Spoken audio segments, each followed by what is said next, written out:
इनसे भी समझेंगे कि भारत जोड़ो यात्रा में जो निकले हुए हैं, आखिर भारत जोड़ो यात्रा की आवश्यकता क्यों पड़ी और क्यों निकल गए हैं? क्या लग रहा है, नफरत इतना बढ़ गई है कि नफरत को छोड़ना पड़ेगा?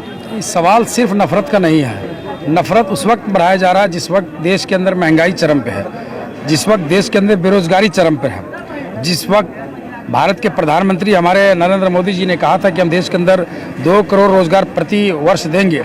वो रोजगार के वायदे तमाम खोखले साबित हो रहे हैं। ऐसी परिस्थिति में इन तमाम मुद्दे पर भारत की सरकार और भारतीय जनता पार्टी चर्चा नहीं कर रही है। चर्चा इस बात की हो रही है कि मंदिर कहाँ बनेगा, मस्जिद कहाँ बनेगा, हिंदू क्या है, मुसलमान कौन है, अगरा कौन है, पिछड़ा कौन है।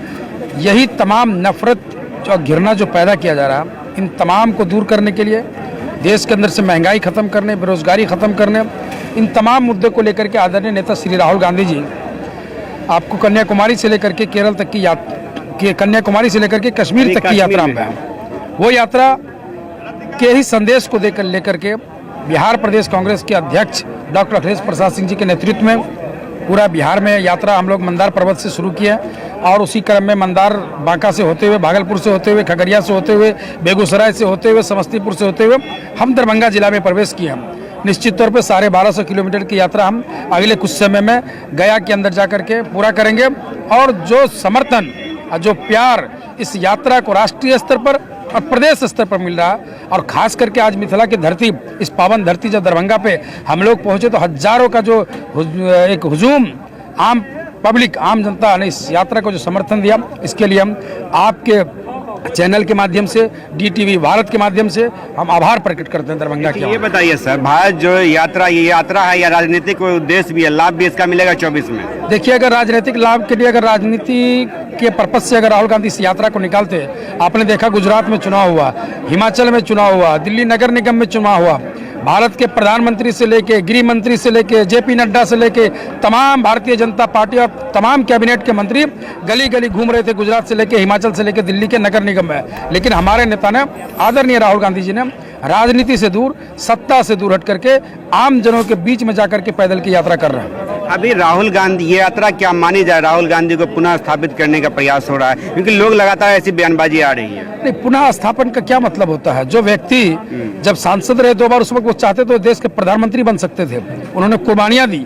2004 में उनको प्रधानमंत्री बनाए जाने की बात उठी, उन्होंने मना कर दिया। 2009 में प्रधानमंत्री बनाए जाने की बात कही, कांग्रेस पार्टी के अंदर से आवाज उठी, देश की जनता ने चाहा, उन्होंने मना किया। यहाँ तक तो कि प्रधानमंत्री तो बहुत दूर की बात है, उन्होंने मंत्री पद को भी ठुकरा दिया और तब से लेकर के आज तक जमीन पे संघर्ष कर रहे हैं। उनको पुनर्स्थापन करने की जरूरत नहीं है, वो इस देश के अंदर जो चरमराई स्थिति है उसको पुनर्स्थापित करना चाहते हैं। क्या कांग्रेस अपना वजूद जो पहले वाली ला पाएगी इस यात्रा के माध्यम से? देखिए, हम लोग वजूद की लड़ाई नहीं लड़ रहे हैं, हमारी वजूद और राजनीतिक लोग जब भी निकलते हैं यात्रा पर, राजनीतिक उद्देश्य उसका होता ही है, आप कहें या ना कहें, वो तो माना ही जाएगा।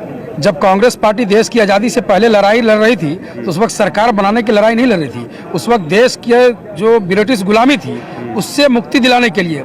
तो हमारी लड़ाई मुक्ति दिलाने की होती है। हमारी लड़ाई इस बार कोई ब्रिटिश नहीं है ना यहाँ तो मुक्ति, बेरोजगारी तो सबसे बड़ी परेशानी है ना, महंगाई तो सबसे बड़ी परेशानी है ना। अगर इस देश का युवा BA करता है, MA करता है, MPhil करता है, PhD कर रहा है, BTech कर रहा है, सारे बेरोजगार घूम रहे हैं। ये बेरोजगारी कब नहीं रही है? नहीं, अब बेरोजगारी का आप देखिए, आपके पास अगर भारत सरकार ने जो आंकड़ा जारी किया है उस आंकड़े के हिसाब से 45% जो रेशियो है, महज 7 साल में क्यों बढ़ा?